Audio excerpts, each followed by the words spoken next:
Hello student, now we are seeing the next topic in the physics lecture. This is the video number 6, chapter number 1, rotational dynamics. Myself Rajesh Lagat. We are seeing the new topic, the kinetic energy of rotating body. Very simple, and this derivation is also so easy, but you can use this in numerical also in your competitive exam, CET, JEE, NEET. Kinetic energy of rotating body, formula for this, K is equal to 1 half I omega square. You are familiar with this kinetic energy of a linear body, which is the kinetic energy is equal to 1 half I omega square. But we have to find out here the kinetic energy of a rotating body, and this is very important. Kinetic energy of rotating body, which is always equivalent to 1 half I omega square. We can derive this formula. You can ask this question in your board exam in such a way that derive the expression for the kinetic energy of a rotating body with the suitable diagram.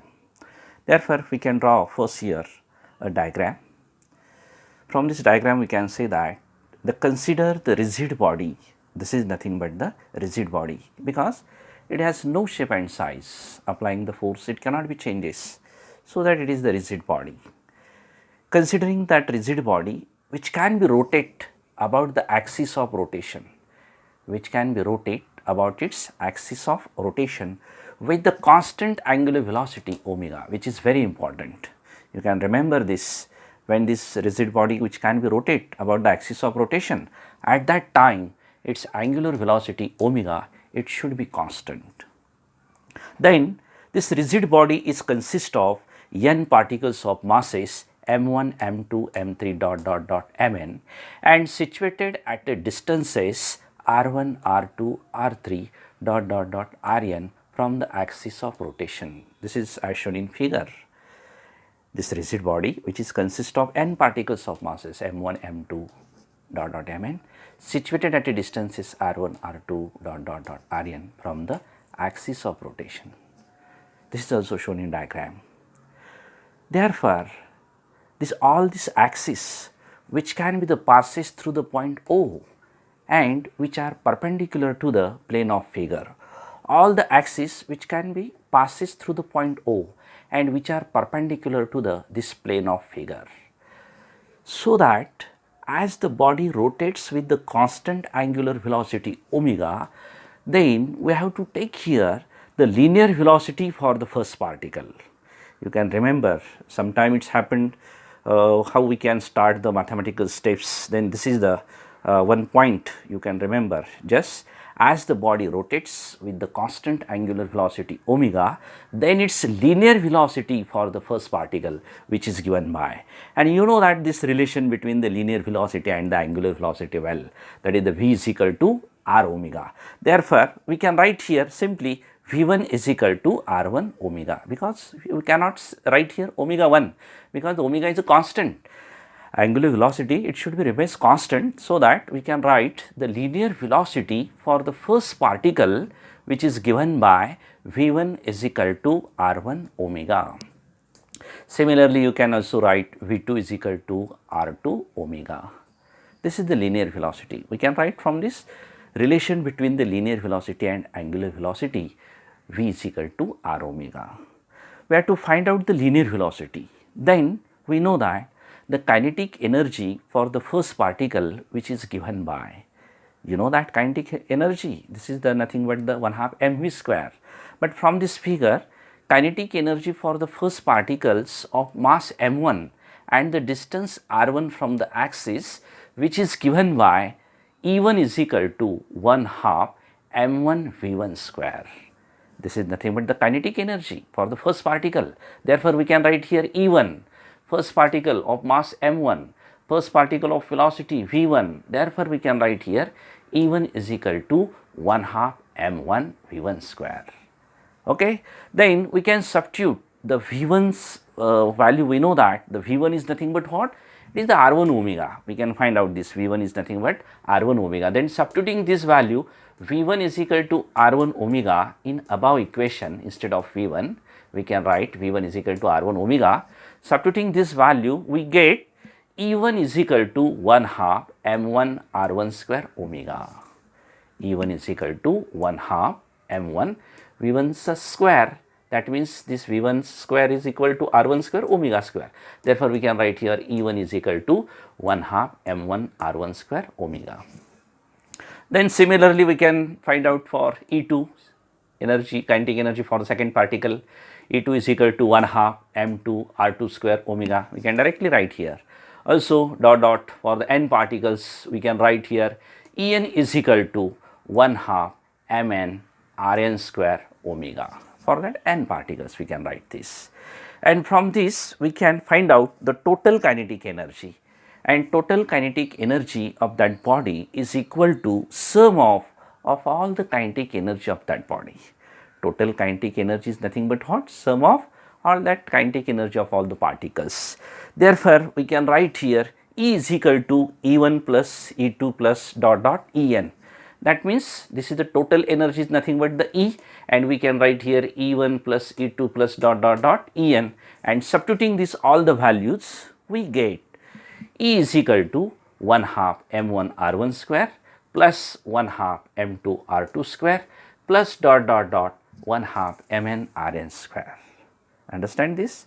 E is equal to 1 half M1 R1 square omega plus 1 half M2 R2 square omega plus 1 half Mn Rn square omega.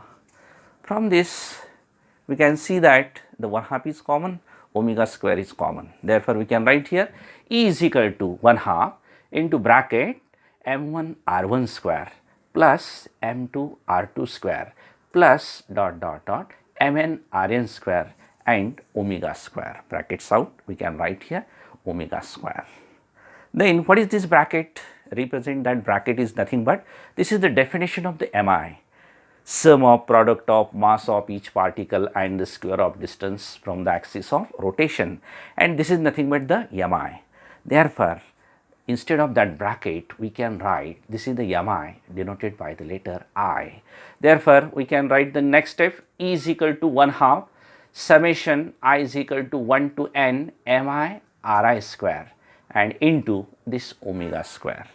But this summation I is equal to 1 to n Mi Ri square is nothing but the I, that is the Mi, moment of inertia. We can see in previous one lecture, the Mi of the body is defined as it is the sum of product of mass of each particle and square of distance from the axis of rotation. This is nothing but the Mi. Instead of Mi, we can write here I only, and therefore substituting I in this bracket, we can write simply E is equal to 1 half I into omega square, where E is the total kinetic energy, I is the moment of inertia, and omega is the angular velocity. This is the very important formula for the kinetic energy. This is the expression for kinetic energy of rotating body about its axis. E is equal to 1 half I omega square.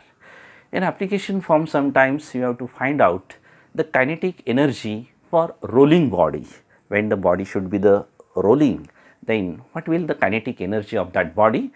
It is also the sum of the kinetic energy, but it should be linear kinetic energy and rotational kinetic energy, sum of this which gives the kinetic energy of a rolling body. And formula for this is nothing but the 1 half mv square plus 1 half I omega square. 1 half mv square is linear kinetic energy and 1 half I omega square is rotational kinetic energy. We have to see here, and the sum of these two, linear kinetic energy and rotational kinetic energy, this is nothing but the kinetic energy of a rolling body. This is the very important formula in this rotational dynamics, and on this formula we can solve the numericals also, and we can use the various type of the exams, CET, NEET and JEE. We can also solve the numericals by using the rotating kinetic energy 1 half I omega square. We can also see here the one assignment, one question is there, derive the expression for the kinetic energy of rotating body. You can write all this and explain in your own self. Also, I give the another assignment for you. What is the physical significance of moment of inertia? In previous lecture, we have to see here the moment of inertia and also radius of gyration. I can say you the radius of gyration physical significance also given that point on which factor the axis of rotations depends. This is nothing but the physical significance.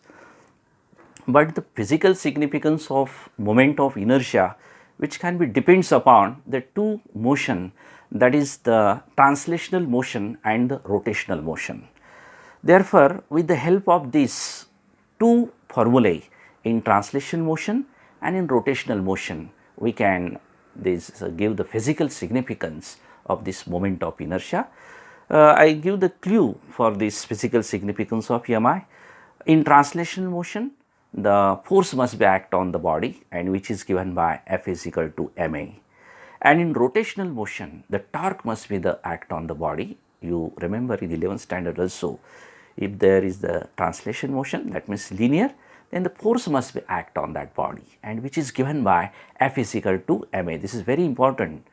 And in rotational motion, that means the body should be rotate about its axis at that time, that is nothing but the angular momentum, angular motion at that time, that this rotational kinetic energy is the 1/2 I omega square, and from this we can write the relation for the torque tau is equal to I alpha. In translation motion, F is equal to ma, force must be act on the body. In rotational motion, torque must be the act on the body and which is given by tau is equal to I alpha. And compare this, then you have to compare this what in such a way that the force in translation motion is analogous to the torque in rotational motion.